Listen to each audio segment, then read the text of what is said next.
ご来場の皆様、ウェブでご参加の皆様、本日は実践者から地方創生、脱炭素の地域づくりを学べる蔵出しトーク、シティ×モビリティ、プレイヤーたちが描く脱炭素ビジョンの交差点を探る、移動空間の再編とモビリティの脱炭素にご参加いただき、誠にありがとうございます。本イベントは、万博会場内から日英同時通訳で全世界に生中継で発信されています。開演中は携帯電話の電源をお切りになるか、マナーモードに設定し、通話はご遠慮ください。また、動画・写真の撮影はお控えください。それでは、主催者を代表しまして、勝目康環境大臣、政務官より開会のご挨拶を申し上げます。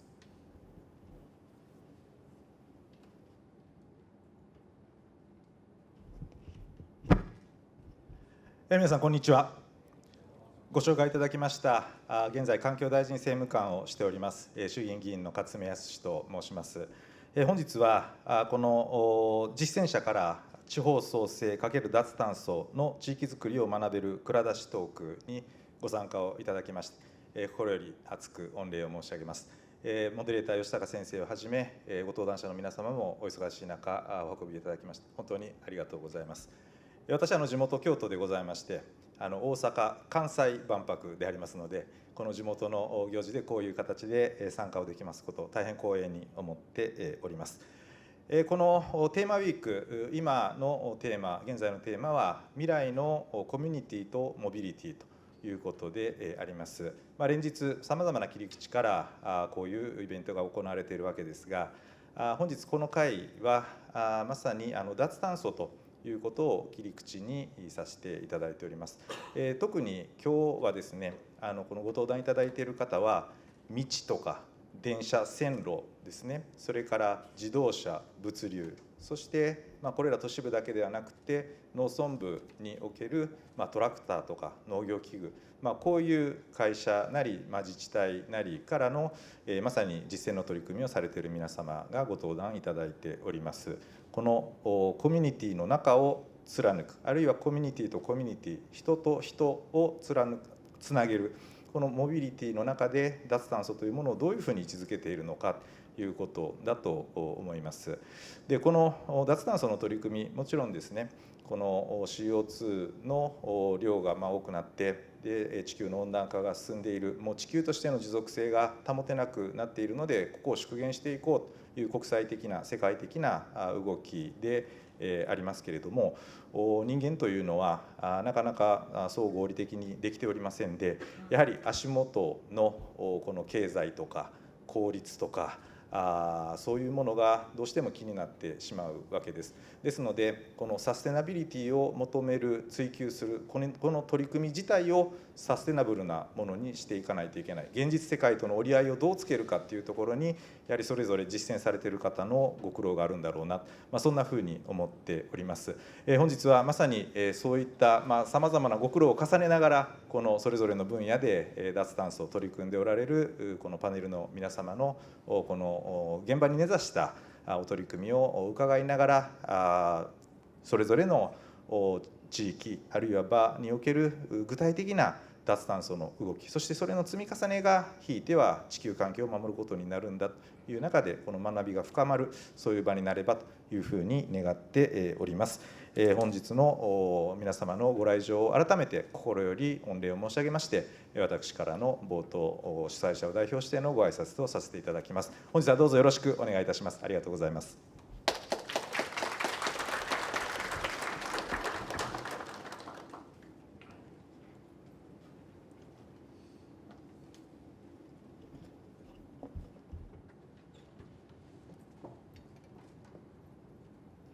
勝目康環境大臣、政務官、ありがとうございました。それではまず、本日の登壇者をご紹介させていただきます。環境省脱炭素先行地域評価委員委員、吉高真理様です。以下は登壇者になります。環境省近畿地方環境事務所地域脱炭素創生室長、鈴木啓太様です。大阪市環境局環境施策部エネルギー政策担当課長、大谷直人様です。阪神電気鉄道株式会社都市交通事業本部電気部副部長、森重和様です。ヤマト運輸株式会社常務執行役員グリーンイノベーション開発統括福田康様です。ヤンマーホールディングス株式会社サステナビリティ推進部取締役兼サステナビリティ推進部長、白藤真理子様です。皆様、本日はよろしくお願いいたします。本イベントでは、まず登壇者それぞれ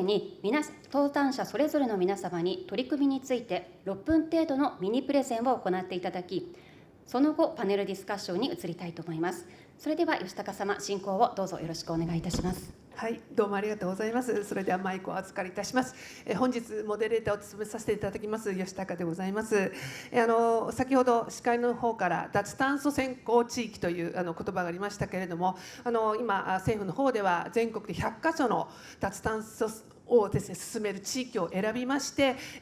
先進的なモデルを全国に広めようということをしましてですね、その選考の委員とですね、かつさらにフォローアップする委員もさせていただいております。私自身大阪で生まれまして、親戚もこちらにいましてですね、今回いろいろと会ってですね、すごく楽しい万博過ごさせていただいてるんですけども、今日は素敵なパネリストと熱いディスカッションしたいと思いますので、どうぞよろしくお願いいたします。それではじゃあ鈴木さんの方からよろしくお願いします。はい、環境省近畿事務所の鈴木と申します。本日はどうぞよろしくお願いいたします。私の方からですね、はい、今映ってますね。はい、地域脱炭素の推進に向けた環境省の地方支部務局である地方環境事務所というのがございまして、この取り組みについて簡単にご紹介をさせていただければと思います。まずこの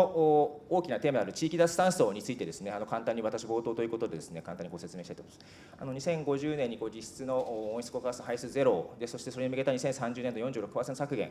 この目標達成に向けてはですね、地域暮らしに密着した地方公共団体が主導する地域脱炭素というのが極めて重要だということでございまして、で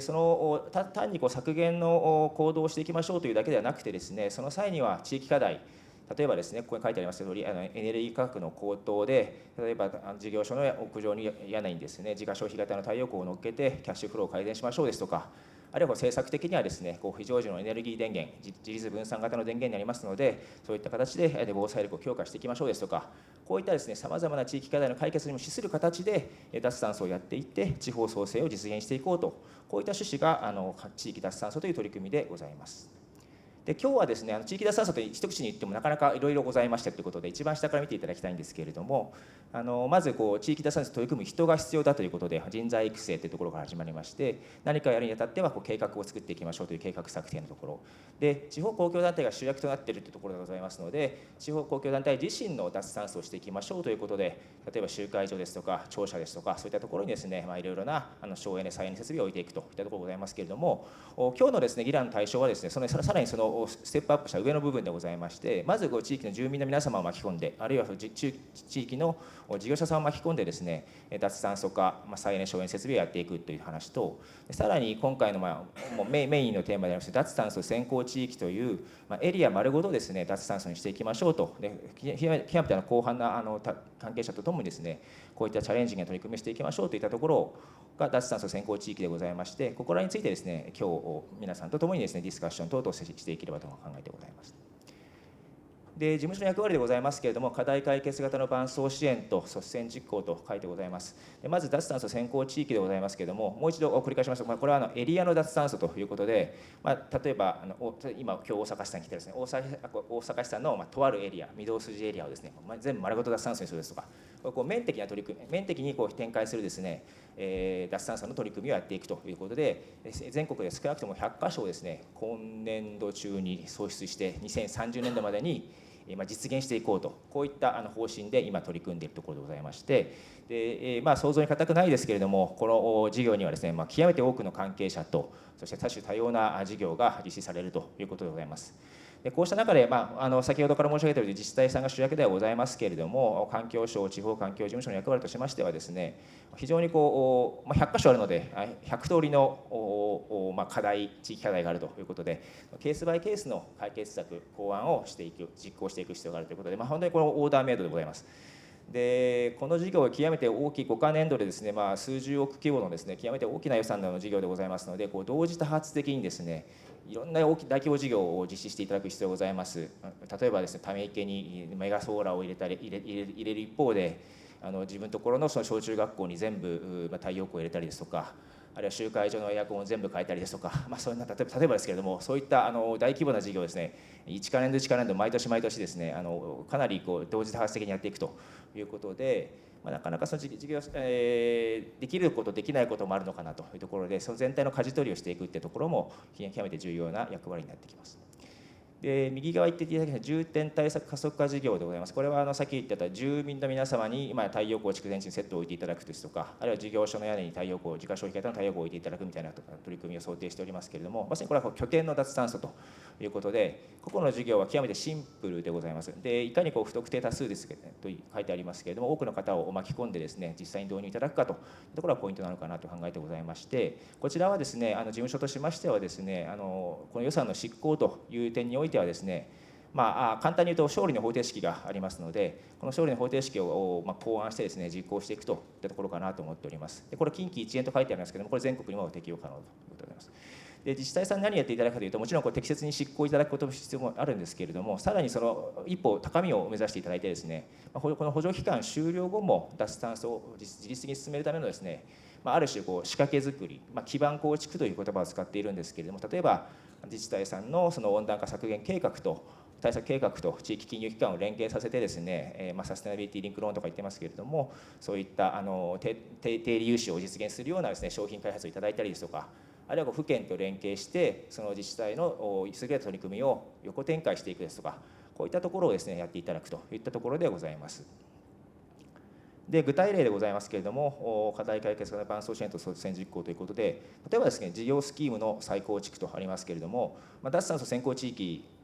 倍率もなかなかのものでございましてですね、結構その自治体さん意欲的な事業計画を盛り込んできてということでございます。でここの事例では自治会単位で、地域新電力の電源となる住宅太陽光を導入していただくということなんですけれども、この共同事業者さんがですね、太陽光の知見は非常に強いんですけれども、どちらかというと野立てに強くてですね、野立てというのはなんていうか野立てですかね、文字通り原っぱにねドーンと大きい太陽光をつけるところには強いんですけども、屋根ですとか個人住宅なかなか経験が浅い薄いといったところでございまして、そうするとなかなか事業をですね完遂することがなかなか難しいというのがございます。で市の皆様、あるいはその地域新電力の方々のですね知見もなかなか行き届かないところがありましたので、こういった時にですねよくあるのは簡単なのはですね、これ市長に言いに行きましょうということはよくやってですね、これは一応表面的には大正解なんか一手ではあるんですけれども、そこに至るまでにしっかりと丁寧なプロセスを踏む必要があろうかと考えてございます。今この脱炭素先行地域に取り組んでいる自治体の方々は皆さんですね率直に言ってかなりエース級の人とか担当いただいているんですけれども、やっぱりその方の例えば人事評価みたいなところにですねつながってきますのでですね、しっかりと現状認識を共有してですね、で市長に対してアプローチが必要か否か、もう少しやっていけるかどうかというところをですねしっかりと腹を割って話していくと。でこのワンステップをかますかかますかないかでですね非常に能動的にその後ですね取り組んでいただけるかいただけないかと大きく変わってくるのかなと考えてございまして、こういったところの丁寧な取り組みをやっていくっていうところも事務所の大きな役割かなというふうに考えている次第でございます。ちょっと蔵出し感を出してみたんですけども、はい、というわけで今日ですねヤンマーさん来ていただきました。ヤンマーさんに取り組んでいただいている滋賀県の米原市さんのですね事例もご用意してございますと。でこれは米原市さんですねこれ極めて難易度が高い事業でございまして、耕作放棄地かつ棚田でですねソーラーシェアという棚田ってご案内の通り非常に社会的価値は高いけれども、農業という生産行為経済行為としては非常に効率性の悪いところでございまして、こういったところでソーラーシェアやるというのはなかなか全国にないのかなということです。でそこでヤンマーさんの知見を生かしながら収量も確保しながら、さらに取れたものを6次産業化していくといったところで極めてチャレンジングなモデル性のある取り組みかなと考えているんですけれども、もちろんその地権者営農者との調整も含めてですねなかなか簡単にはいかないというところでございまして、これはですね皆様の関係者皆様のご理解ということなので、一朝一夕に行くわけではないんですけれども、事務所自身もですね、環境省自身も地域協議会というものに参加しまして、まさに車座となって議論して顔の見える関係を作って分かり合えるといったところを丁寧に進めていく必要が大切かなあろうかと思いますし、これは脱炭素の面白いところいいところであると思うんですけど、極めて巻き込み力が強いというか、環境部局では終わらない、環境関係者で終わらないというところでありまして、ここでいうと、農業関係なので、農水省の予算を使ってですね、作業道ですとか水路ですとか、あるいはここは伊吹山の鹿は極めて強いらしくてですね、獣害策をですねしっかりと入れていかないとなかなかうまくいかないというところでありまして、こういったところについての予算確保も必要だというのは現実問題がございまして、ここは近畿農政局にご説明に来ましてですね、ご理解いただいて二人三脚でやっていこうといったようなことを調整してですね、自治体に橋渡ししたりだとか、こういった形でですね、事務所自身がですね当事者意識を持って全方位で営業していくと、取り組んでいくというところも大切なのかなと考えてございます。でちょっと時間の関係もございますので、はい、大丈夫ですか。簡単に、これは簡単に重点対策加速化条例というまさに住民の皆様、事業者の皆様が巻き込む取り組みでございますけれども、ここはですねなかなか私が昨年夏に着任したときに、特に太陽光、近畿の場合再エネといってもですね、なかなかバラエティがなくて肌感覚 97-8% は太陽光で、残りがバイオマスぐらいかなって感じなんですけれども、で太陽光なかなか入って補助金を使ってもなかなか入っていかなかったと。でただフィットはすごく入っていたと。フィット太陽光は入っていたと。それは経済性の観点からフィットにはなかなかかなわないでしょうと。でこの補助金というのは、この補助金を使った場合はですね、補助金は非フィットと言ってまして、フィットを使えない制度になっている、仕組みになっております。補助金の二重取りになっちゃいますのでですね。ですので、そうするとフィットで売って儲けましょうというのが当時の太陽光業界の常識でありましたので、これ勝てませんよと。でそれはもう全然執行もできませんと。とある自治体は1年間の実績が1件しかなくて、太陽光発電は120件以上入っていると、フィットは120件入っているというのも事例もありましたので、これなかなかできないということなんですけども、これは本当かということでですね、経済的な分析をしまして、これちょっと細かいんですけども、ちょっとポインターとかないのかな。一言で言うとですね、圧倒的に補助金の非フィットの方が経済的にもお得でしたということでございまして、これ考えれば分かるんですけども、フィットの売り電価格が今大体15円なんですね。で例えばいろんなエリアの買い電価格、旧一般電気事業者からの買い電価格が大体20円台半ばから30円台ぐらいということでございますので、それは自分で作って自分で使った電気は自分で作って自分で使った方ですね、よほどお得であるということでございますので、これは広い意味で明らかなんですけど、業界の常識というのが固定観念が固まってございましたので、これを崩していくような取り組みをいろいろしてきまして、さまざまなメーカーですとか事業者さんと販売事業者さんともご議論させていただいてですね、手を打っていったということです。ここは話し始めると3時間くらいかかるので、1回ここら辺止めたいと思います。ということで、まとめでございます。自治体を中心に据えた地域脱炭素の取り組みの重要性は今後も変わりませんと。これ今太陽光の話してますけれども、太陽光これからの時代ですね、2030年40年に向けてさらに伸ばす、国の計画上伸ばすことになってございます。ただこれ今後例えば詳しい方は分かりませんが、ペロブスカイトとかそういう技術的な制約を乗り越える取り組みされていますけれども、事業採算性の観点からですね、まず需要家を見つけないと開発できないということでございまして、まさに需要側の取り組みが極めて重要だということであります。で需要側の取り組みを誰がするかというと、もちろんいろんな人ができるんですけれども、住民ですとか地域の企業を巻き込みながら面的に底上げをできる主体は誰かというと、当然これ自治体になってきますので、まさに自治体が主役の取り組みというのは重要性が変わっていかないだろうと、変わらないだろうというふうに我々たちは考えてございます。でたださわさわりながら先ほど先行地域で見たようにですね、もう本当にいろんな事業をですね同時多発的にやっていかなきゃいけないということで、関係者それぞれが当事者意識を持つことは重要であります。よくあるのはですね、自治体さんはいい事業者を見つけると事業者さんに丸投げしますと。で事業者さんはですね、おいしい汁を吸おうとですね、なかなか汗をかかないといったようなことは現実問題起きておりますので、そして環境省自身もですねしっかりとかくべき汗をかくといったところ、関係者がそれぞれ責任感を持って仕事をするということがですね、まさに地域脱炭素を成功させる予定なのかなと考えてございますし、最後必ずできると書きましたけれども、難易度非常に極めて高くてですね、かなり苦戦しているというのが正直な状況ではございますけれども、全てですねそれこそ身の丈に合ってない事業も含めてですね、我々はしっかりと責任を持って果たせばですね、必ず地域脱炭素というのは成功させることができるのかなというふうに考えてございます。以上でございます。ご清聴いただきありがとうございました。もう最初から確信についてきて、もうこれで終わってしまうんじゃないかという勢いでお話しいただいたんですけども、確か今88カ所全国で今選ばれておりまして、あともう1回ございますと、そのうち10カ所が近畿地区ですよね。で今日の1部2部合わせてそのうちの3分の2ぐらいは今日皆さんの前でですねいろいろご発表いただくっていうことですね。で今鈴木さんが勢いよくもう課題からソリューションまで全部話してくださったんですけど、もう少し今日は各案件に関わっているパネリストの方からそこら辺を解きほぐしながら進めていただきたいなと思っています。また戻りますんで、その時は解説いただければと思いますけれども、それではまずは自治体が大切ということでございますので、まず大阪市の方からお願いできますか。ありがとうございます。改めまして皆さんお越しいただきましてありがとうございます。私ご紹介をいただきましたけれども、大阪市でですねエネルギー政策担当課長ということで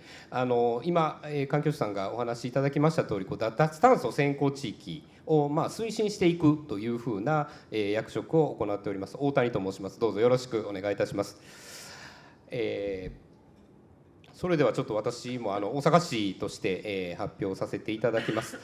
大阪市も今言いましたように脱炭素先行地域というふうな話を今日はやれよというふうなことでお題をいただいているんですけど、まずやっぱり会場来ていただいてこの話に触れないわけにはいかないなと。大阪・関西万博の中でもですねさまざまカーボンニュートラルにつながる脱炭素の技術っていうのはございます。こちらにありますようにペロブスカイトの太陽発電、西ターミナルであるとかヘルスケアパビリオンの方でもパネルを吊らせていただいたりとか、あとは会場内の電柱でですね、これはなかなか見つけにくいという話も聞いておるんですけども、デジタルサイネージと一体型になったような今までにない太陽光の発電であるとかで、大阪市もこれまでやってきておるんですけども、大阪市なかなか太陽光を張るというふうなことでも場所がないというふうなことから、地下水地中熱を使ってできないかというふうな耐水層蓄熱ってこれも技術をやってますし、全世界的に見てもオランダとかですねオランダパビリオンの方でもこの辺りの紹介はいただけます。であとは環境省の実証事業なんですけども、CO2 から都市ガスを製造しましょうというふうなメタネーションの技術であるとか、海上のアクセスにも水素を燃料とする船とか再エネ電気を使うようなEV とか FC バス、環境に優しい形で皆さん来ていただいてというふうなことなので、せっかくこの会場にもお越しいただいている方おられますので、ぜひ万博を楽しんで帰っていただきたいなという、導入部分を、ご説明させていただきました。本題に入りまして、大阪市なぜ脱炭素なのかというふうな、世界的な兆候がというふうなお話もありましたけれども、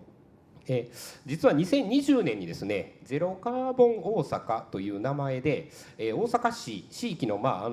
脱炭素を進めていこうというふうなことで当時の松井市長が宣言をされました。で、それに伴ってですねやっぱり実行していかないといけないというのが我々今やっているところでございます。で今環境省さんがご説明もだいぶしていただいたんですけども、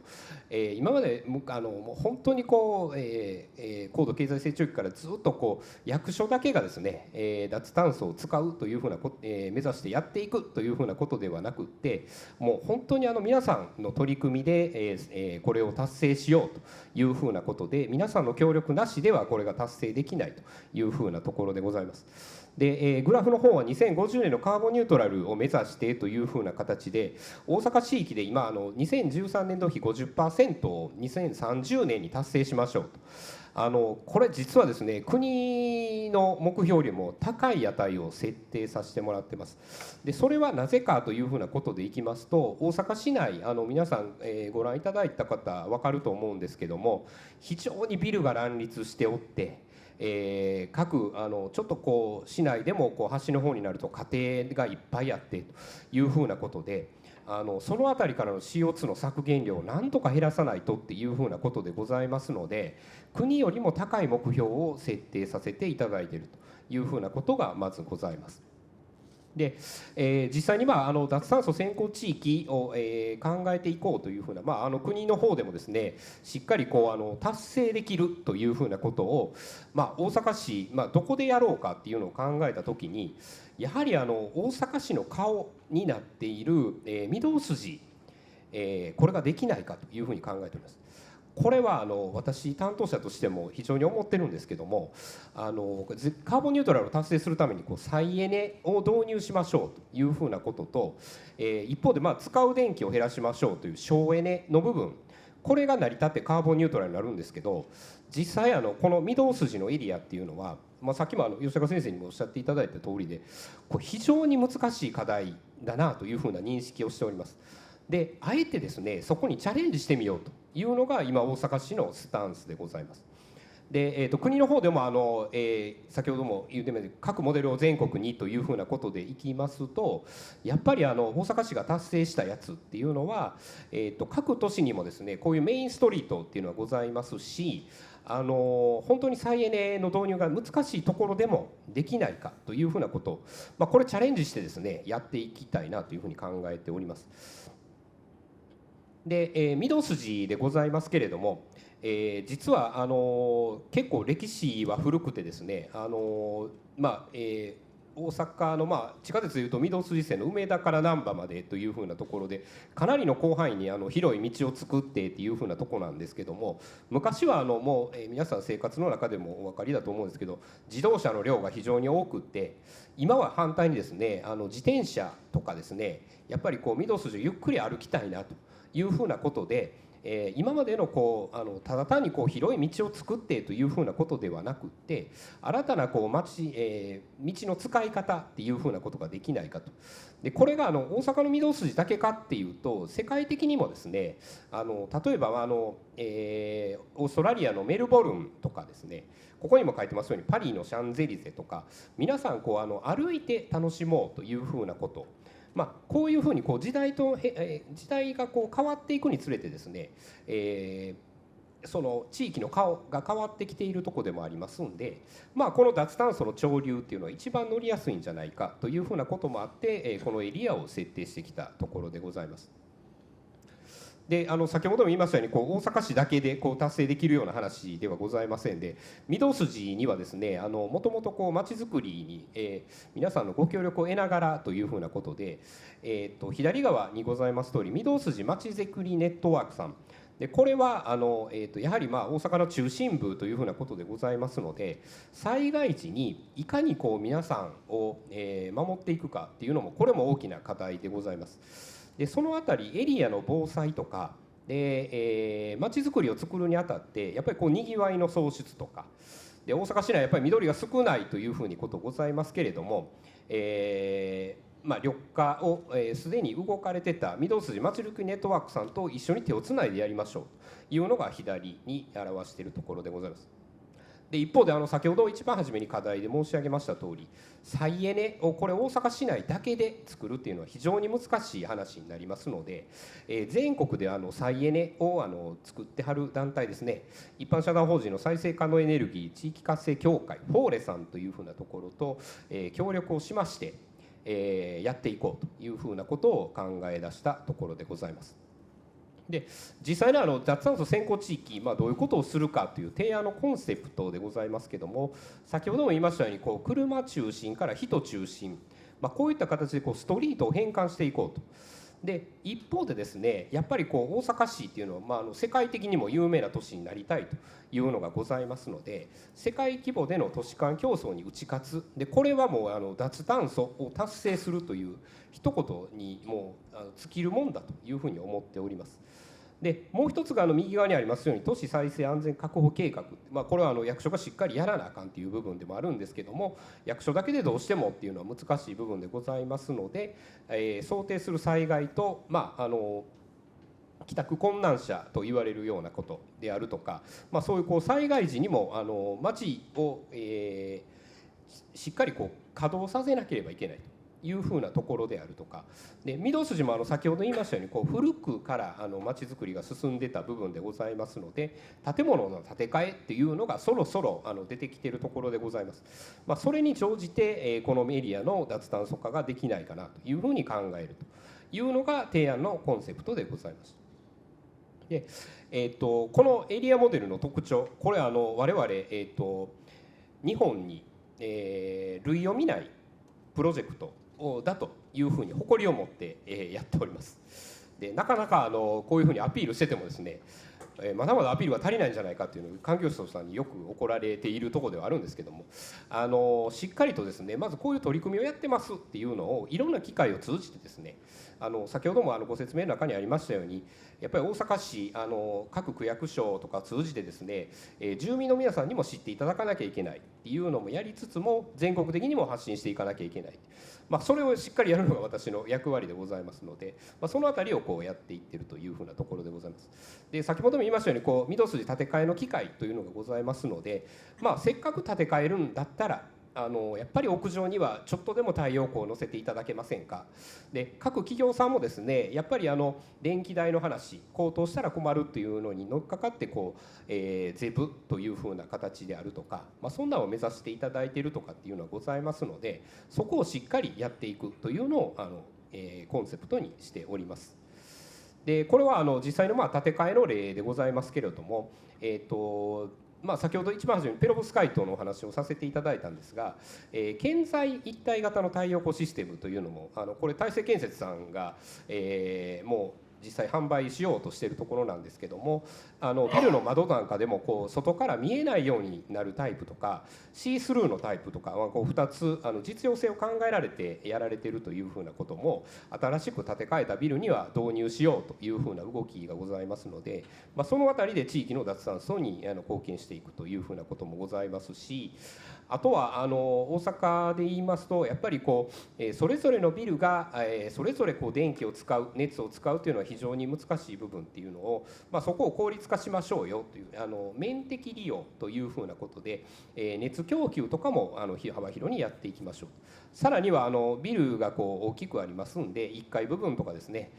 帰宅困難者の話とか皆さんにご協力をいただきながらというのを進めている事業もございます。であとやっぱり再エネをどうしても引っ張ってくるというのは大きな課題でございまして、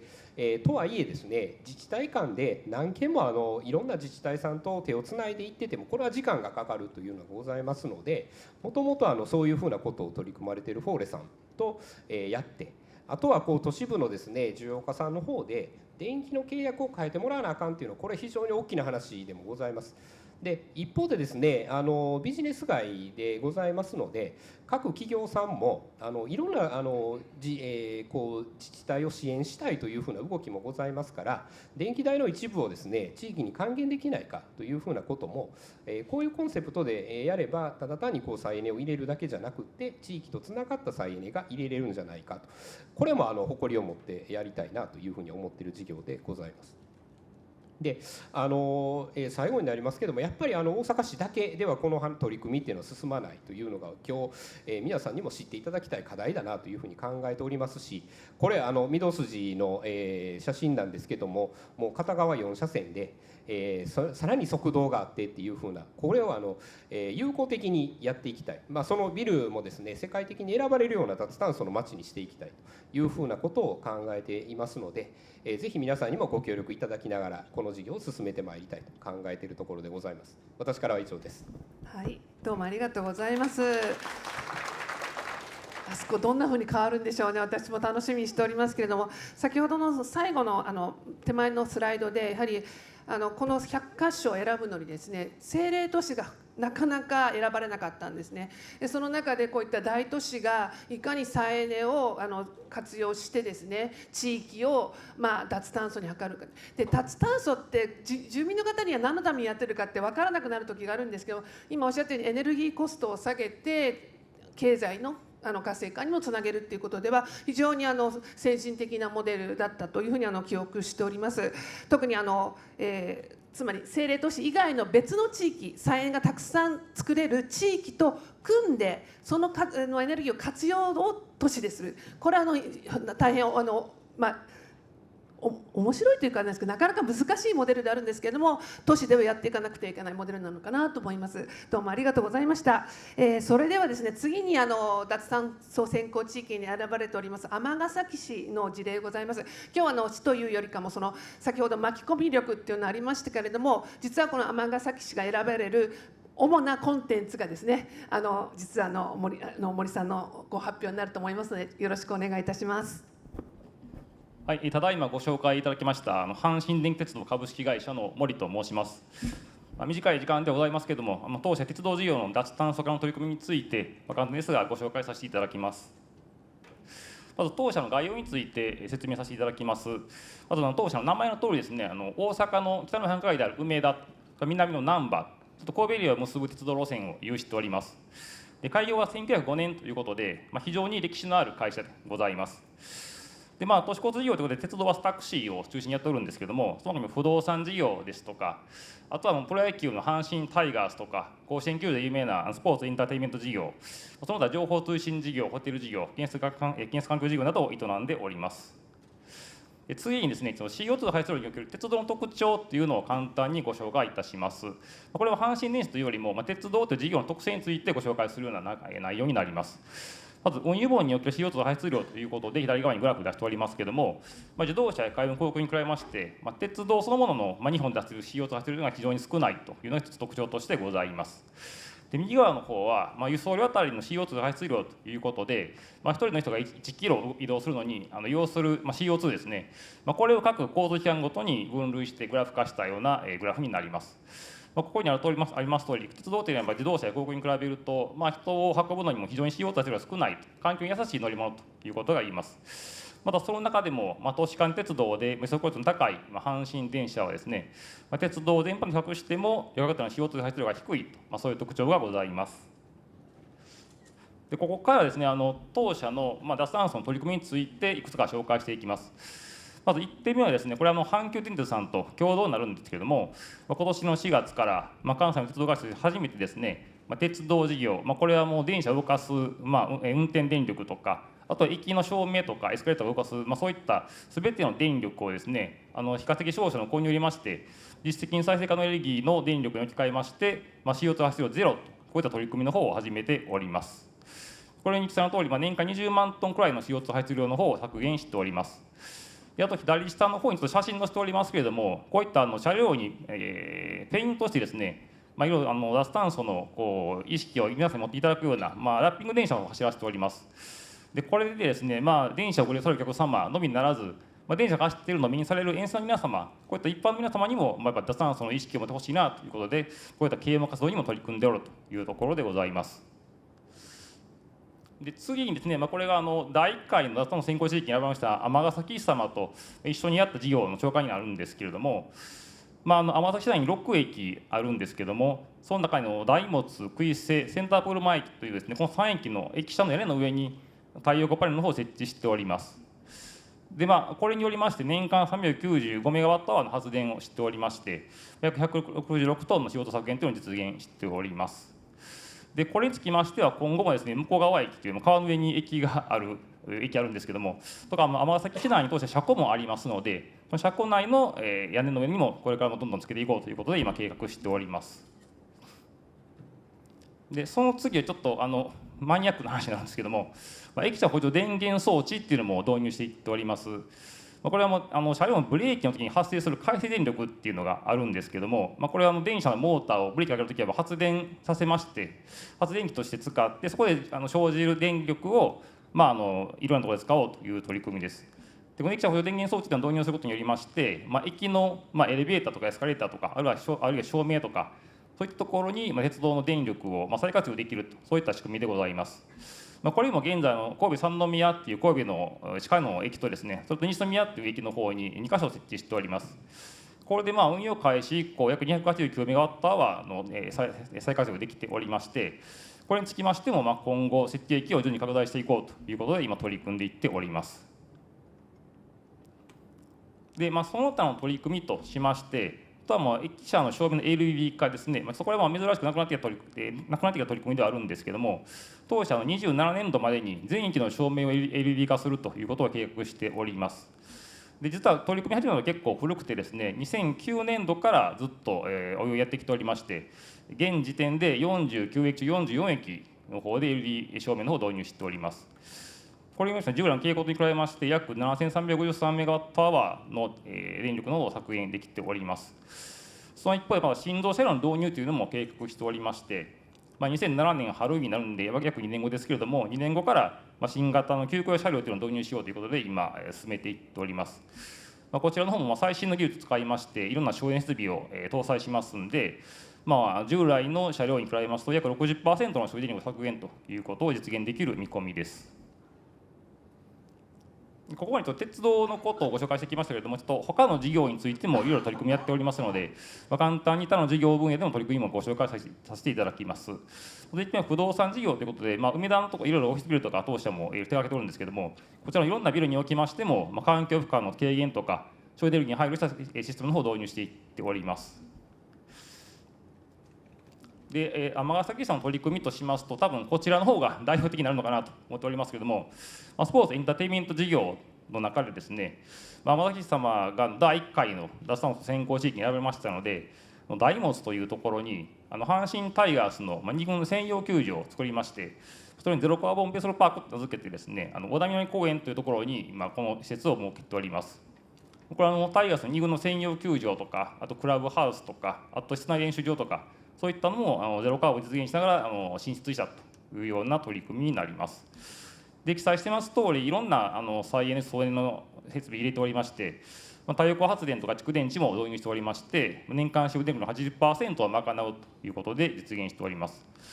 廃棄物発電の活用ですとか、あとは当然照明も LED しておりますし、いろんな空調設備も高効率なものを導入しておったりもしますんで、いろんなところでその辺工夫しておりまして、約年間1000トン以上の CO2 削減というのを実現しております。で一方ですね、甲子園球場も実はいろいろ取り組んでおります。皆さん甲子園球場上から見るってことはなかなか機会ないと思いますんで、ご存じない方も多かったかなと思うんですけども、実は写真にあります通り、この銀ガスの上にも実は太陽光パネルをこのように並べております。ここでですね、年間19万3000キロワットアワーの発電方で電力発電しておりまして、こちら年間ナイターの使用電力量の約200% ということで、こんだけ結構な容量の発電を実現しているというところです。あと甲子園球場の方でコーポレート PPA というのも取り組んでおりまして、こちらでも約700キロワットアワー分の太陽光発電のですね、電力を供給するということで実現しております。以上簡単ですけれども、阪神電気鉄道の脱炭素取り組みについてご紹介させていただきました。どうもありがとうございました。ありがとうございました、森様。元来電車を使えばです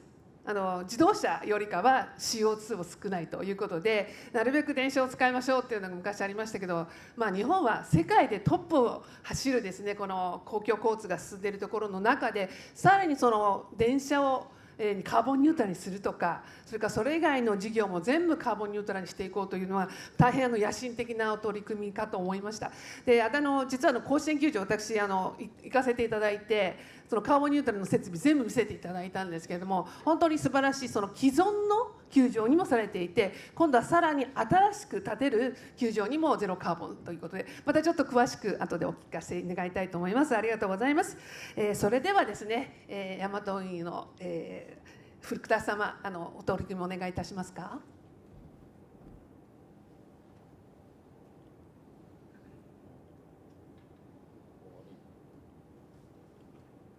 はい、それではですね、大和運輸の福田でございます。我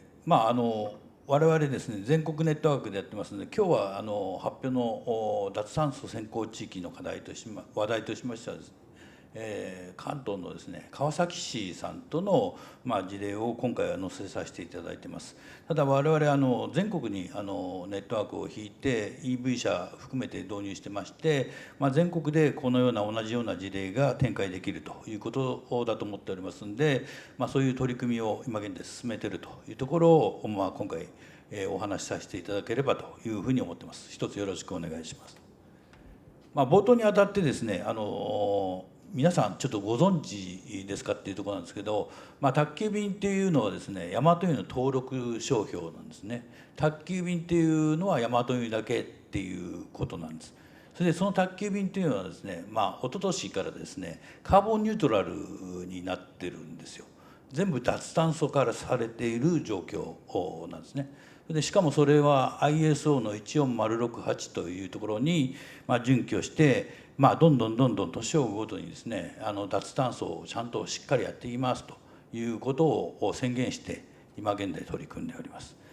そういう流れも含めて、ぜひ使うんであればですね、環境省にもデコ活というところがございますんで、ヤマト運輸の宅急便をですね、ぜひ使っていただければ非常にありがたいかなと、そういうふうに思ってますんで、一つよろしくお願いいたします。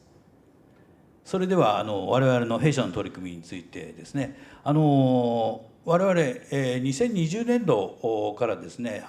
炭素の指標として明確に測れるようになったものですから、48% の削減をするということで進めてまいります。これは国が 46% 削減するのとほぼほぼ準拠しているということでございます。今現在EV の方ですね、4300台導入してまして、2030年までには23500台というところを導入していこうというふうに思っています。関西地域もですね、大体約 20% 強の EV が入っておりまして、今現在でもう1000台弱というところまで入ってきているというところでございます。それから太陽光の発電再エネっていうのを 70% というところでございます。そこら辺のところ、ドライアイスあとそれ使ってなくしていきますというところをですね、させていただいています。EV を導入にするにあたってですね、難しかったところっていうところなんですが、やっぱり深夜電力で充電するっていうのが EV のポイントでございまして、それが日中の発電する太陽光とかですね、再生エネルギーと非常に親和性が悪いというところをここで言っております。そういうところでちゃんとしたエネルギーマネジメントをしっかりやらないと、再生エネルギーを導入してもなかなかそれが使い切れないというところで、下にエネルギーマネジメントの課題と、それをより一層使えるようにするためにカートリッジ式バッテリーっていって、交換式のバッテリーですね、そういったものを利用して再エネをうまく使えるようになりたいというところをここで提案しています。そういうことで、EV に専用にですね、EMS っていうのを作ってしまいましたというところですね。エネルギーマネジメントシステムって簡単なんですけど、これって電気屋さんが作ると電気のマネジメント、車屋さんが作ると車のマネジメントになっちゃうんですね。それからバッテリーですよね。バッテリー重放電をやりたい人はバッテリーの制御っていうことで、個々にみんながバラバラに作ってしまって、それを我々は3つ使わなくちゃいけないっていうことになってるんですけど、これ全部自社で開発して全部自分でコントロールできるようになりましたというところで、これを元にしたエネルギーマネジメントシステムを元にした電力会社も自分で作って今現在動いているというところになってますというところですね。それから先ほど言ったように EV を使っていく中でカートリッジ式バッテリーっていうのが非常に大きくなっていきますということで、今現在これ京都で実証してます。下の方のですね、2トントラックの方がこちらの方に乗ってるんですけど、それは京都のですね駅前の方で交換式のバッテリーの実証をやらさせていただいています。そういう中で、我々どんどん4000台も車を入れてきましたんで、車を入れるにあたって今現在助成金だとかそういうものを活用しながらそういうものを増やしていかなくちゃいけないっていうことで、その導入だとかそういうノウハウがもう山ほど溜まってきました。充電器ももう山ほど作るようになって自分たちで独自で設計しました。効率も良くなってロス率が少ない充電器だとかそういうのをどんどん作れるように作ってしまったんですね。運送会社なんですけど、そういうこともあってこういう EV ライフサイクルっていって車を導入するのを全部支援しますよ。これ何が言いたいかっていうと、同じ物流業界の人たちに対して一緒になって EV を使って環境に対しての取り組みをヤマト運輸だけじゃなくて他の会社の方も一緒になって進めていきましょうということで、こういうことを一緒にやりませんかというサービスでございます。先ほど言いましたこれエネルギーのところですね。この制御だとかそういうのも全部マネジメントもできるように今現在になってます。それで最後のここのところが一番ポイントだと思っているんですが、川崎市さんとこう連携しましてですね、川崎市さんが脱炭素の先行地域だったんですね。川崎市の市長の福田市長っていうのは同じ福田なんですけど、向こうの方が優秀なんですけどね、その市長さんと連携してですね、再エネ川崎市で作る、ゴミの焼却で発電する電気っていうのがですね、深夜帯余っていると。日中は学校だとかそういうところで使ってるんですけど、夜は使ってくれている先がないんで、我々がその EV で全部活用していきましょうというところで、脱炭素先行地域の中で、EV に対して夜間充電をする EMS 制御と、そういったものを全部やりました。それによってですね、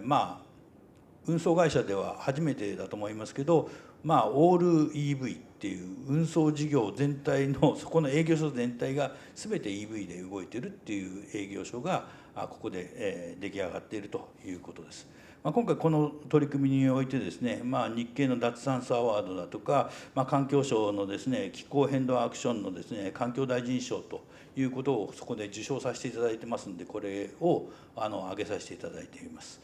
ただですね、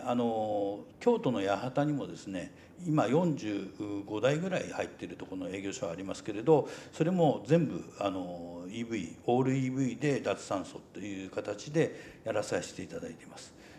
何が言いたいかっていうとですね、地方の行政さんとですね含めて、ローカルでマイクログリッドみたいな形になるんですけれど、親和性が非常に良くて地産地消の電気を使って、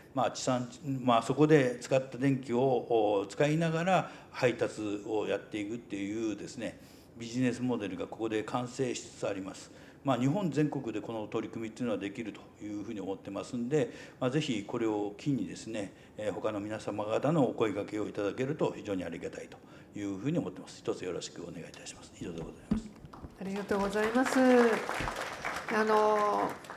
運送業界というかこの物流はこれに限らずいろいろ今問題を抱えていらっしゃる中でですね、おっしゃったようにもう一社ではできないと。これ運ぶ最後のいろいろなラストワンメールとかっていうお話の時に、高齢者のところまでちゃんと物を届けるというようなそういったミッションが終わりの中でですね巻き込んで、さらにEV の充電をこれ国がやらなくちゃいけないところをこういったお会社様がされるっていうのは本当に素晴らしいことだなと思ってお聞きしました。ありがとうございます。ここまで主にまちづくりとそれに関わる電車ですとか鉄道ですとか、それから物流というところにお話進まれてまいりましたが、最後にちょっと農業という分野で農業を中心としたまちづくりに関わる先行地域ございまして、こちらに関わっていらっしゃいますヤンマーホールディングの白藤さん、ご発表お願いいたします。はじめまして、ヤンマーホールディングスの白藤と申します。昨年の7月からヤンマーの中でサステナビリティの分野を担当させていただいております。本日はどうぞよろしくお願いいたします。はじめにヤンマーグループについて少しご紹介させていただきます。私たちヤンマーは1912年創業者の山岡孫吉が農家の仕事を少しでも楽にしたいという思いから事業を始めました。現在も大阪に本社を置いておりまして、グローバルに活動を展開させていただいております。私たちのブランドステートメントは A Sustainable Future テクノロジーで新しい豊かさへということで、省エネ、安心、食の恵み、ワクワクという4つの社会の実現を目指して活動をしております。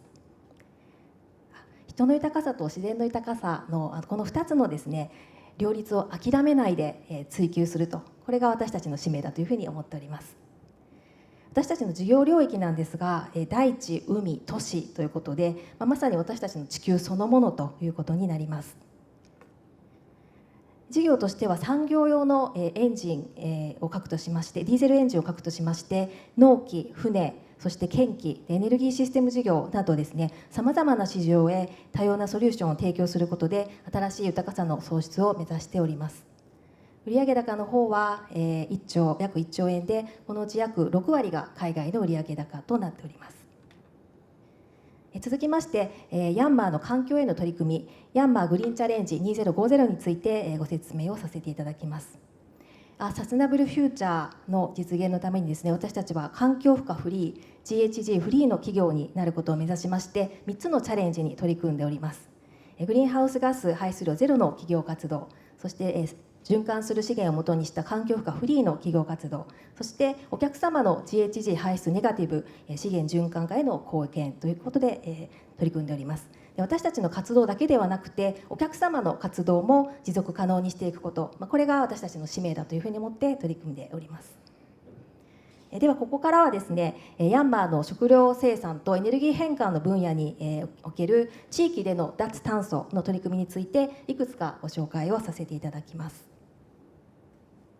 1つ目は CO2 のゼロエミッションを目指します小型電動農機 EX01E のご紹介でございます。この機械はですね、リチウムイオンのバッテリーを搭載しまして全て電動で作業が可能です。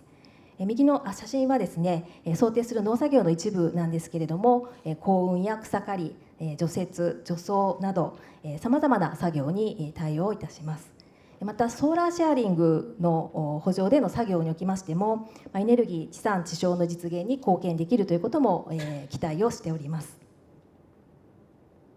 続きまして環境省様が進めていらっしゃいます第1回脱炭素先行地域の方にご選定いただきまして米原市滋賀県とともに進めております米原市エコビレッジ構想につきましてご説明させていただきます。この構想は再生可能エネルギーの地産地消を実現することで脱炭素と地域の活性化を目指すプロジェクトでございます。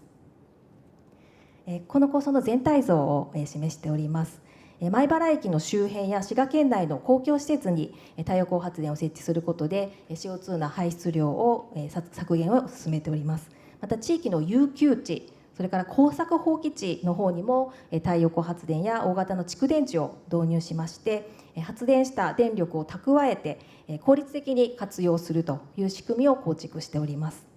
地域全体でエネルギーを循環させて再生可能エネルギーの利用を最大化するということを目指しております。また災害時にもですね電力を供給できる避難所の設置など持続可能で安心して暮らせる地域の環境の構築も合わせて進めております。この取り組みを実現させるためにですね私たち自社開発の広域需給管理システムの運営であったりあとは営農型太陽光発電の実施の支援などヤンマーの強みを生かした技術的な支援も積極的に行っております。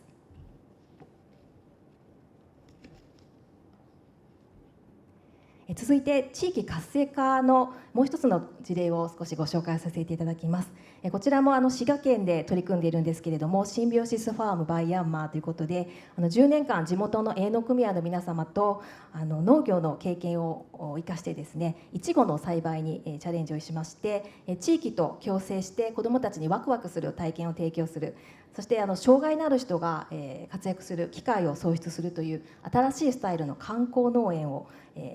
去年から開始をいたしました。滋賀県と栗東市そして地域の皆様のご理解のもとに実現することができた事業なんですけれども地域の宝というふうに言っていただきまして温かく支えていただいております。で今後はこちらの方でもですね農業に脱炭素という要素を加えながらさらなる地域活性化に取り組んでいきたいというふうに考えております。脱炭素と地域活性化の取り組みについてご紹介をさせていただきましたが最後にこのスライドはですね私たちが描く未来の農村の風景でございます。農地に営農型の太陽光発電が設置されてここで作られた農作物と再生可能エネルギーが人々が暮らす町の方に提供されます。で先ほどの電動農機もですねこの中で大活躍してくれるというふうに考えております。でまた再生可能エネルギーの発電で得られる収益が営農者の皆様に還元されることで農業が活性化して地域に人が集まってにぎわいが生まれるとそして若い人たちが農業を憧れの農業だという憧れの職業だというふうに思ってくれるそんな社会になったらいいなというふうに私たちは未来を描いております。はい、以上ご清聴ありがとうございました。ヤンマーの取り組みについてご説明させていただきました。はい、どうもありがとうございます。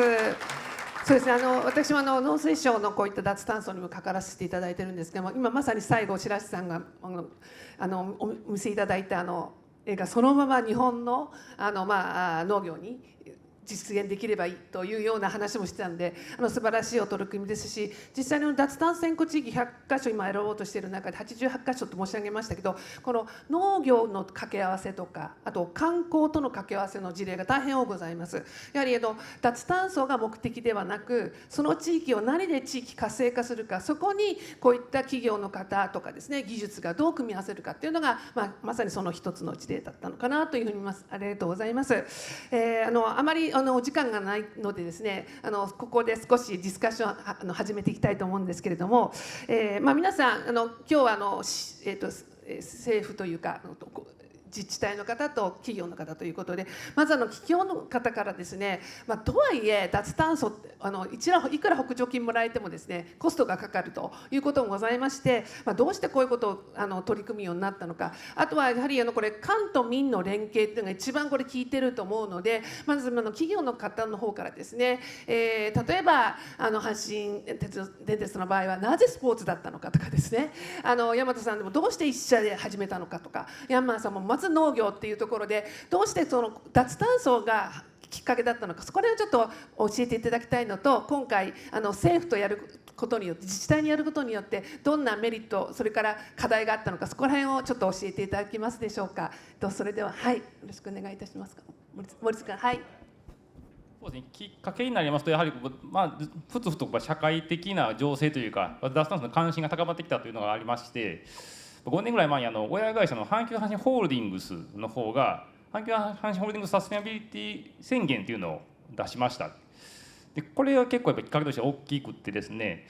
でそれでも我々も以前から証明理化とかやってきたんですけども、やっぱり鉄道としてももっといろいろ脱炭素とか省エネ化にできることがあるんじゃないかというところで、先ほど写真を見せさせていただきましたけども、液晶の太陽光発電の設置とかですね、それは検討がどんどん深度化していきました。また一方でカーボンウェストパークにつきましても、ちょうど天垣さんもそのようなことを考えっていうのもちょうどタイミングがあったというのもあるんですけども、当然我々にとって鉄道会社にとってやっぱ地域の自治体様っていうのは非常に大事なパートナーでございますんで、お互い一緒に何かやっていきませんかということで、一気にその辺の検討加速としていろいろ実現に至ったと、そういった経緯がございます。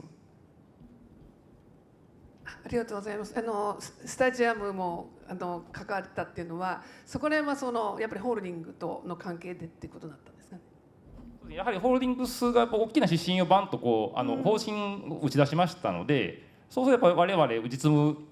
担当のものとさせていただきますと、やっぱりいろいろ検討しやすくなってきますし、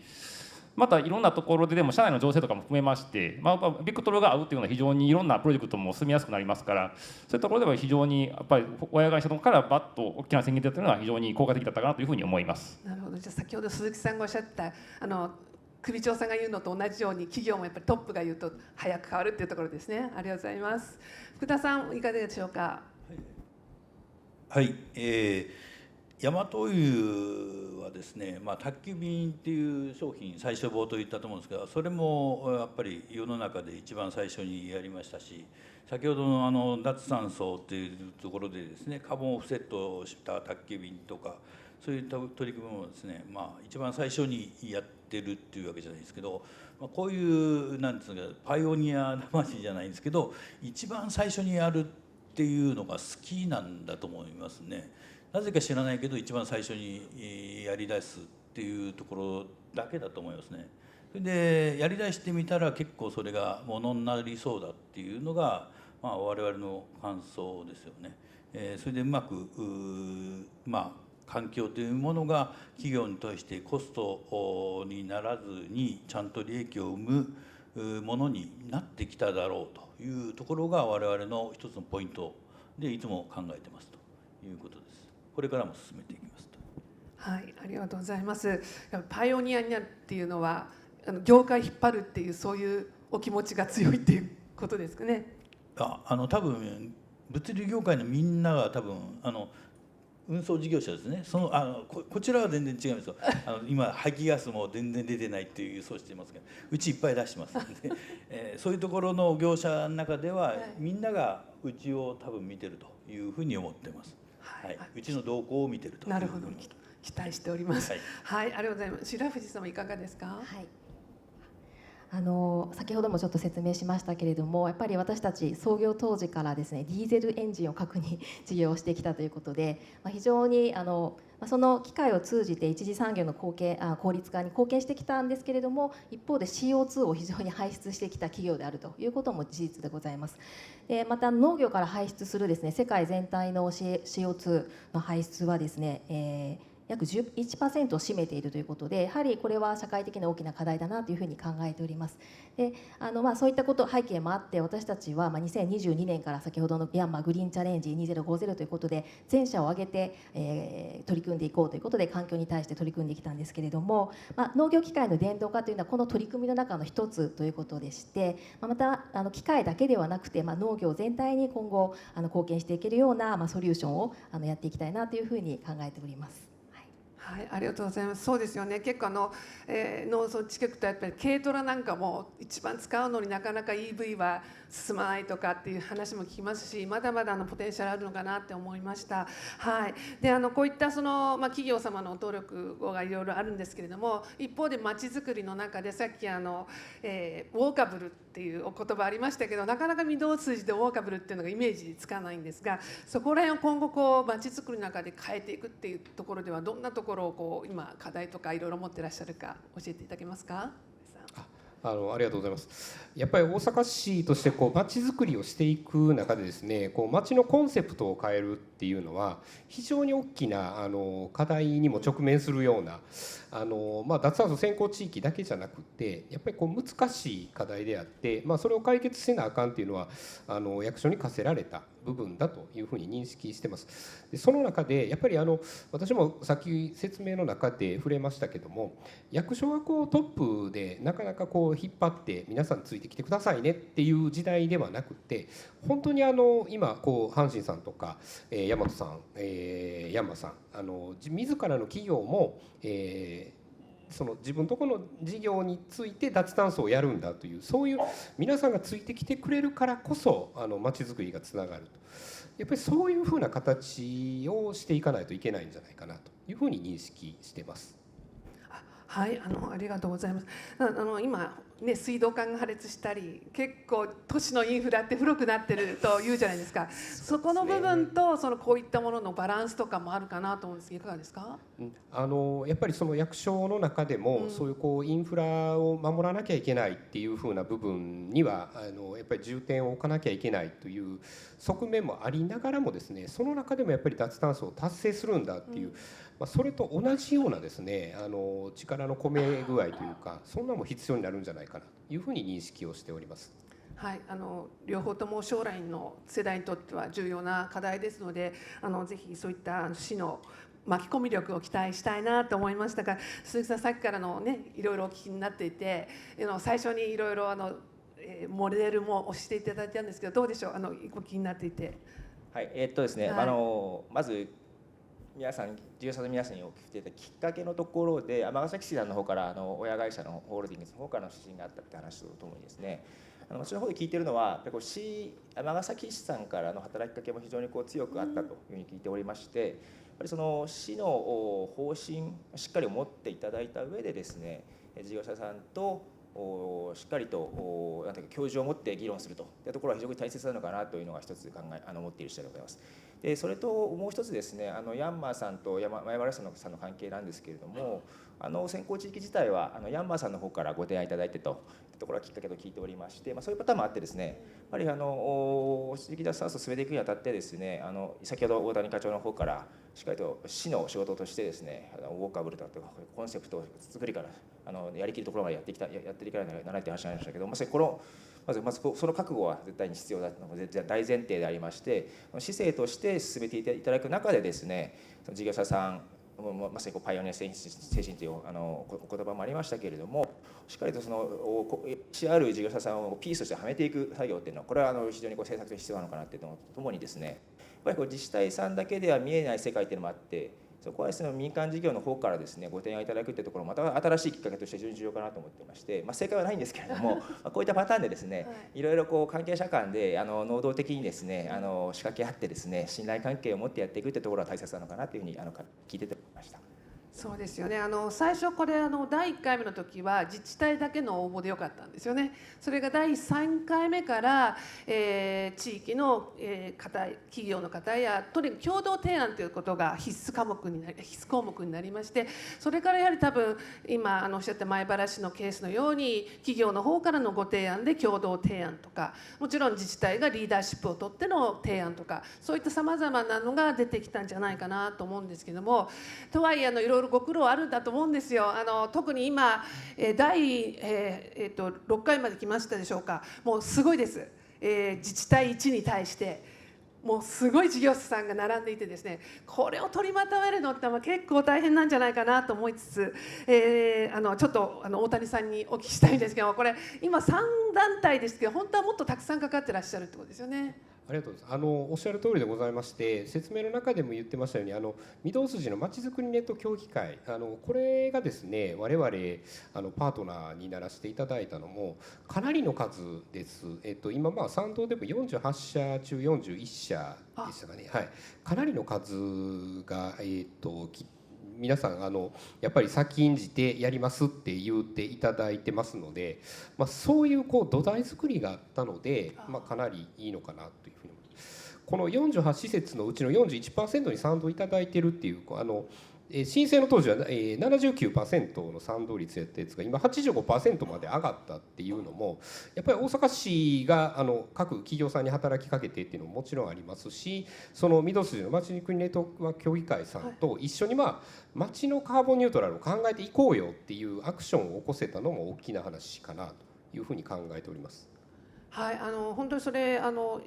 こういった地域の脱炭素のすごく大事な要素かと思っていまして、我々もその評価するときにやっぱりそういったプラットフォームがあるっていうのは強いんじゃないかなっていうことで、実際に1回目から評価をしてフォローアップしてるんですけども、そういうところがやはりエンジンがかかってるような気がいたしますね。はい、そうしますとどうでしょう、今回官民連携ということでもういろいろ巻き込みながらって、もちろん自治体もされるんですけど、企業側もですねいろいろこういったことをやることにメリットを感じられているとは思うんですが、米原市のケースでどうでしょう、白藤さんの方で今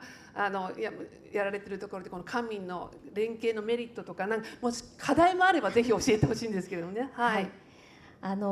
そうですね、最初の頃はですね、やはり取り組み自体も新しくてお互いに手探りなところがありましたので、なかなかちょっと進むのがですね難しいという局面が最初の頃ありました。でその後ですね米原市さんといろいろお話をして連携協定ということでお互いの役割を明確にして、その後はですね非常にスムーズに進むようになってきたなというのが私たちの経緯としてございます。でまた地域の皆様もですね、私たちも地域課題の解決も一緒に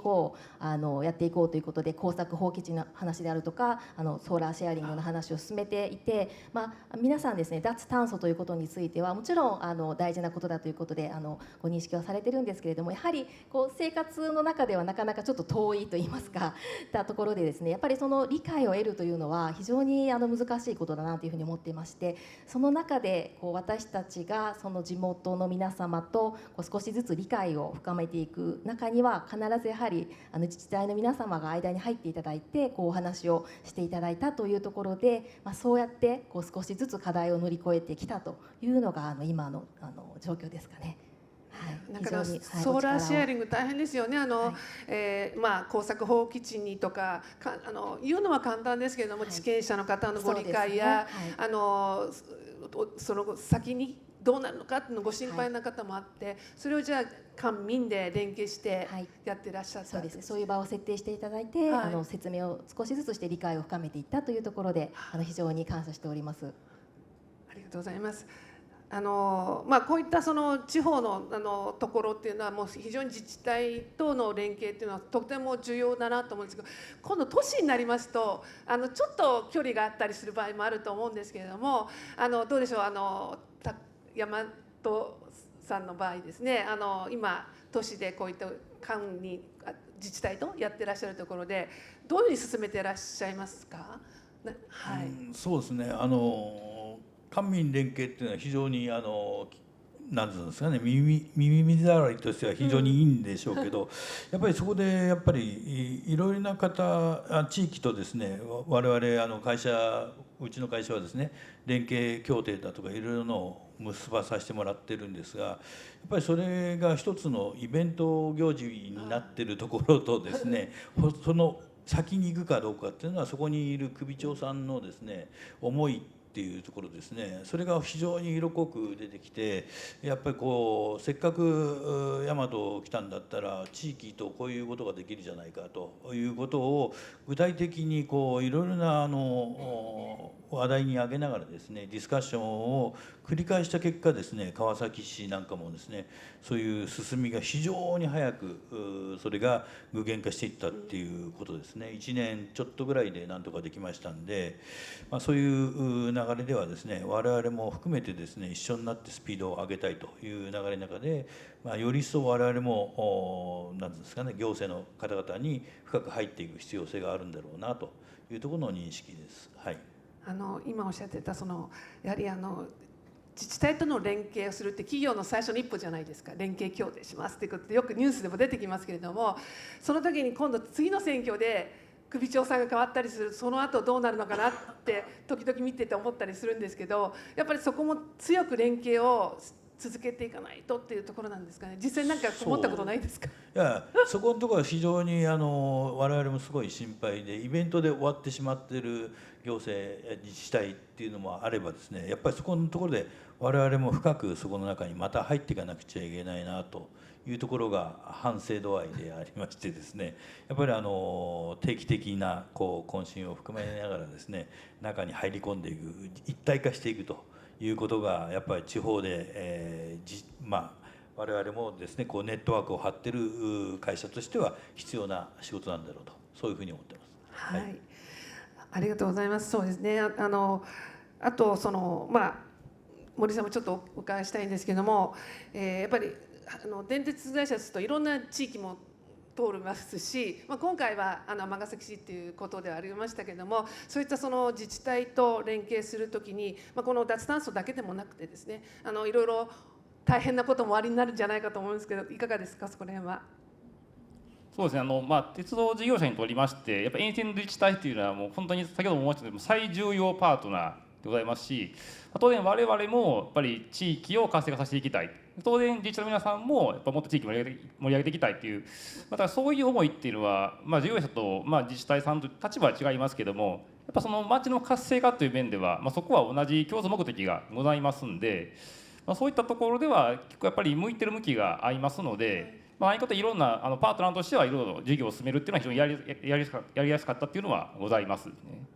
であと当社の場合は特に山崎さんとの関係はですね、23年の12月に当社の社長のクスと尼崎のもともと市長様がですね、環境省の方を訪問させていただきまして、当時の伊藤環境大臣と対談させていただいたのもございます。そこでやっぱトップ3社が口を結び合ったっていうのもありまして、やっぱ 1.0 カーボンベースプロパクなんかもガッと進んだという、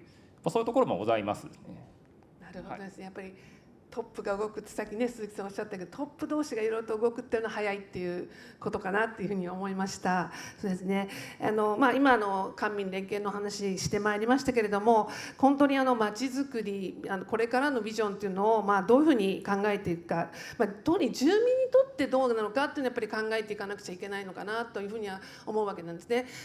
脱炭素が義務になってもいけないし、何か我慢を強いるものでもいけないと、一緒になってやっていくってことが本当に必要なんじゃないかなと思います。でそれの時にどんなことがハードルなのかとか、それからどういうふうにしていけばいいのかっていうことをですね、ぜひ皆さんにお聞きしたいと思うんですけれども、どうでしょう、大谷さんからお聞きしてもよろしいですか。進めていくに対しての課題ですよね。やっぱりさっきも言いましたように大阪市民にもですねこの事業分かっていただかないとですね、何をやってるんだっていうふうに取られてしまうと誰もついてきてくれないという話がございます。で大阪市の環境局でもですね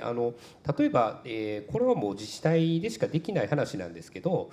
環境教育の一環でですね小学校、中学校にですね大阪環境科というふうな、独自の教科書みたいなのを作ってまして、その中とかでもやっぱり全世界的に脱炭素なんだよっていうのを年代が追うにつれて濃い内容を入れていくとかですね、学校の先生と協力しながらそういうプログラムを作ったりとかで、それを学校で使っていただいてとかっていうふうな形で本当にいろんな人に知ってもらうっていうことがまずは大事なのかな。そこについてきていただいて皆さんで取り組んでいく、そういうふうなことで課題解決っていうのにつなげていくっていうのも大事なのかなというふうに思ってます。今回も私は万博でいろいろ実は脱炭素の取り組みをしているんです。私自身がこの万博の脱炭素のワーキンググループの委員をしておりまして、さっき大谷さんがご紹介いただいたそのEメタンの取り組みも実はこの会場のそうでカーボンフリーファクトリサイクルファクトリー、リサイクルファクトリーですね、はい、があって、本当にすごく先進的な技術、特に廃棄物、会場の廃棄物で、そうですね、生ゴミからですね、はい、生ゴミと、会場内で一部集めてきた CO2 とかも実証の中で動いてますんで、はい、それからガスを作ろうっていうCO2 が増えないよっていう風な新しい世の中になっていく、新しい世の中の燃料になるような、そういう新しい技術も入れ込むっていうのも大事かなというふうに思ってます。なのでああいうのを今日もたくさん小学校の子や本当にたくさんの若い方が来てくれたこの万博でああいうのが見れるっていうのはすごく将来に対してもなんか希望になるような教育なのかなっていうふうに思いました。でただ教育だけでもですね、住民の方これからの方はそうなんですけど、住民の方に対しては何か工夫なんかありますですか？ありがとうございます。あとはですね、やっぱり各区とかで、区民祭りとかっていうのも1年に1回以上やられてるんですけど、そのあたりでもやっぱり環境局がいろんなことを発信していくとかっていうふうなこともある中でございますので、やっぱり自治体として、そういう各区の皆さんと一緒に何かをしましょうとかっていうのも大事にしてますし、あとはやっぱり今日みたいな万博みたいなですね、新しい技術各企業さんの協力を得ながらっていう両面が必要なんじゃないかなというふうに思ってます。はい、そうですね。やっぱりその両面が本当に必要かなと思うんですけど、どうでしょう、企業の方々から自治体に官民連携で求めることとか提言とか、こんなところ大変なんだからこうしてほしいみたいなことをもしおありになりましたらご提言いただけると大変嬉しいんですけど、いかがでしょうか。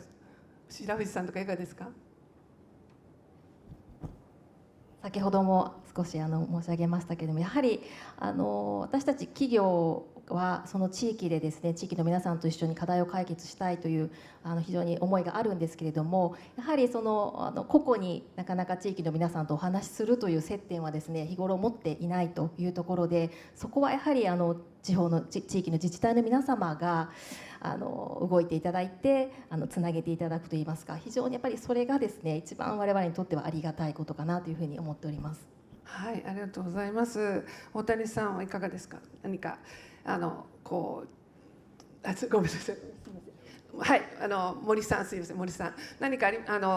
ご提言や、それからもし今後阪神鉄でしてみたいこととか、何かビジョンとかおありになったら教えていただけますか？そうですね、やはりまちづくりという観点から見ましても、やっぱり鉄道会社でできることは当然ありますけれども、やっぱり自治体様のご協力っていうのはもうそれも不可欠かなというふうに思ってます。でどんなことでご協力いただけるのかなっていうふうに考えると、やっぱり何かしようとするとどうしてもいろんなところで、条例とか制度とかっていうところも絡んでくるんで、やっぱりいろんな進みやすいような条例の制定だったり、やっぱ手続きを簡素化していただいたりとか、そういった制度面のフォローとですね、あとはやはりまちづくりとなると、やっぱりその駅前の環境を作るにしましても、やっぱり冒頭申し上げた鉄道いろいろ関係優しい乗り物でもありますんで、やっぱり一般の方が鉄道をご利用したくなる、もしくはしやすくなるような駅前の環境整備で一緒にさせていただくとか、自治体さんの施設を使ったパーク&ライドの推進とかですね、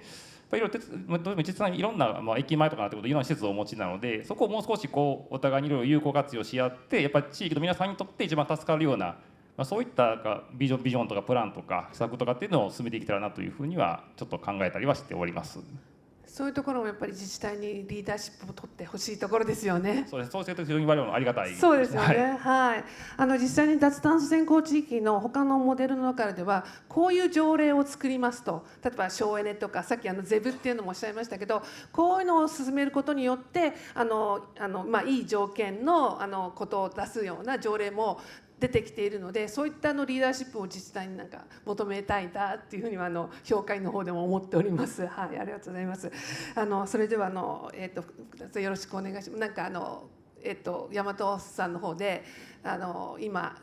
川崎市あと京都の方にはされてますけれども、ちょっとここが大変なんだよとか、こういうところ自治体なんとかして、もちろん環境省もおりますんで本省でも構いませんけど、何かございましたらぜひここで一つお願いします。いやなんていうんですかね、環境というものが会社の経営にとって、コストになって足かせになるような状況になってしまうと、これはもう持続可能なものにならないと、そういうふうに思ってまして、その入り口っていうのをですね、まずはクリアができたのかなっていうふうに思ってるんですね。そういうなることでやっぱり自信を持ってうちの社員さんたちがですね、毎日の配達の中でEV を使っていくっていうことで、環境に対する意識っていうのが、社内の中でですね醸成できるようになっていくことで、運送の物流イコールグリーン物流っていうのをですね、提案できるようになって、それが自治体さんとかまちづくりの中でですね、今後のですね、資源循環だとかそういうところにですね我々入っていければ一番いいなと、そういうことを考えていまして、環境省の方々とか自治体の方々にやっぱりこの先のグリーンな物流っていうのがですね、街をどう作っていくかっていうところをですね、一緒になって検討をですねしてもらえるような場が出てくると、我々も非常にありがたいなというふうに思っています。はい、そうですね、今資源循環という言葉がありますけれども、今基本的には例えば甲子園の方でもCO2 を下げるとかエネルギーの省エネをするとかだけではなくて、プラスチックのゴミを循環させることによって、プラスチックっていうのは石油の副産物ですから、それを減らすことによって循環をさせるっていうのは運ばなくてはいけませんし、そういった面では今日の皆様企業の方々それぞれが実はもしかしてプロジェクトができるようなこともあると、そこに自治体がいかにサポートできるかっていうのはあると思うんですけれども、今ずっとお聞きになって鈴木さんいかがでしょうか。はい、ありがとうございます。非常に面白いお話をいただいたなと思ってございまして、でさっきの連携の文脈でまず白藤さんの方からやっぱり連携協定を結ぶってところが一つきっかけになったってところで、その後福田さんの方からどうもイベントになるものもあると。でこれは私もすごく強く同感でございまして、連携協定って今日流行ってるんですよね。でこれで打ち上げて終わりって打ち上げ花火になってるっていうのがやっぱりありましてですね、でその後福田さんの方から深いコミュニケーションが必要だっていうのがあって、それも全く同感でございまして、連携協定を結んで少しほっと一息しちゃってですね、何が生まれるかと依存関係が生まれていると私は思ってましてですね、でそこから深いコミュニケーションをして信頼関係を作っていかなきゃいけないって、そこの認識が薄くてですね、まずはトップ同士打ち上げていこうっていうところがあるんじゃないかなと思っておりまして、そこは阪神さんのところで違うなと思ったのはですね、環境大臣と社長とあと尼崎市長の3社であって、その後ですね、安心電車社長さんすごく本当に火がついていただいてというかそこから一気に加速してですねやったっていうところがあるんですけども、やっぱりそれもですね、やっぱりトップ同士っていう話もあるんですけれども、やっぱりトップ同士に行くまでは地ならしがやっぱりあったからであってですね、社員さんのそれこそリテラシーというかですね、需要度も含めてですね、であれは市にしても環境省にしてもそうなんですけれども、やっぱり実際に動く人間がですね、しっかりと人間同士で信頼関係を持ってですね取り組みをしてからこそですね、社長の号令にもですねつまずかず転ばずやりきることができたということじゃないかというふうにも思っておりますので、そういったところの一つ一つの結局はですね、すごい陳腐な結果なんですけども、目の前の仕事を丁寧にやっていくというところでなんていうんですかね、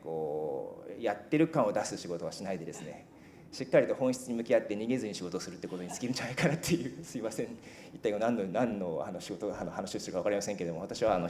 心底そう思う次第でございます。とりあえず以上です。はい、本当にそうですね。やってる感だけでは決して物事進みませんからね。あと補助金出しただけでも進まないっていうか、実際にこれさっき数十億っておっしゃってましたけど、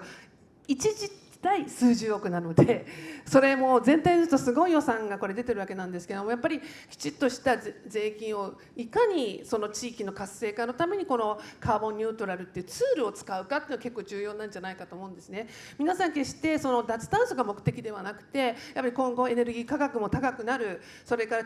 ろいろなところでいろんな戦争が起こり、日本は輸入に頼っているこの経済の中で、こういった企業さんが生き残るためにもやらなくちゃいけないっていうところでは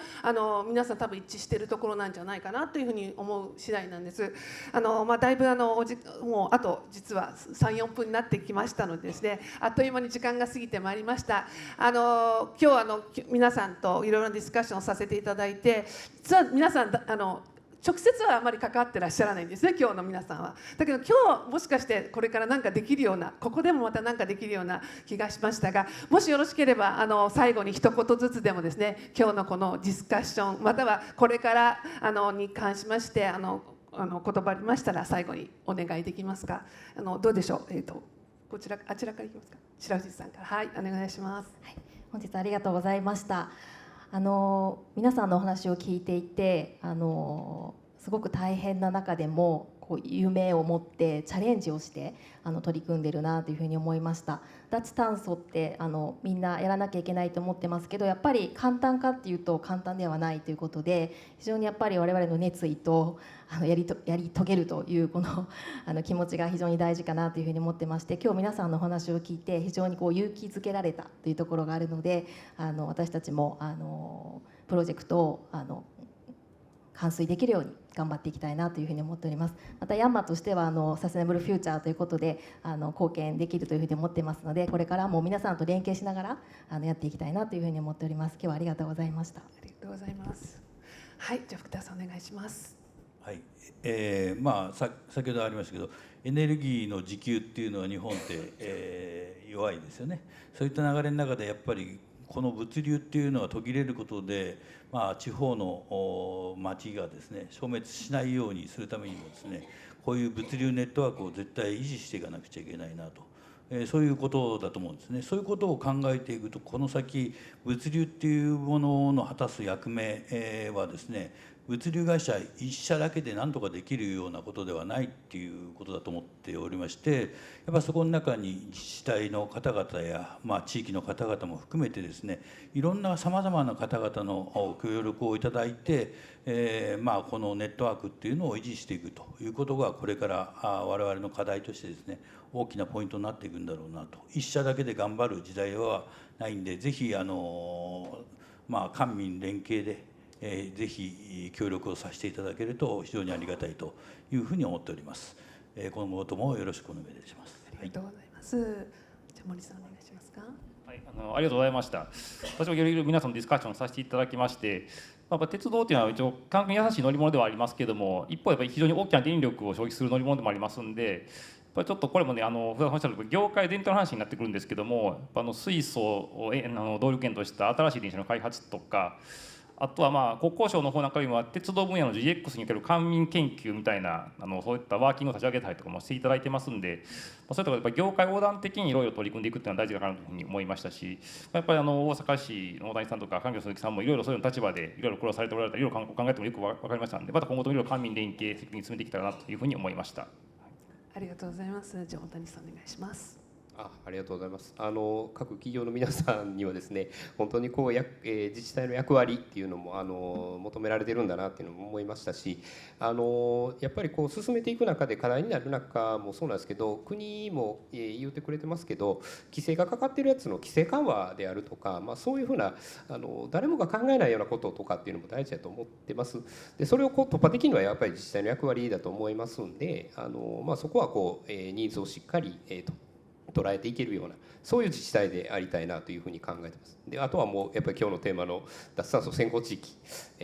日本で一番難しい脱炭素先行地域を受けてる認識でいてますんで、ぜひ成功させていきたいなというふうに思ってます。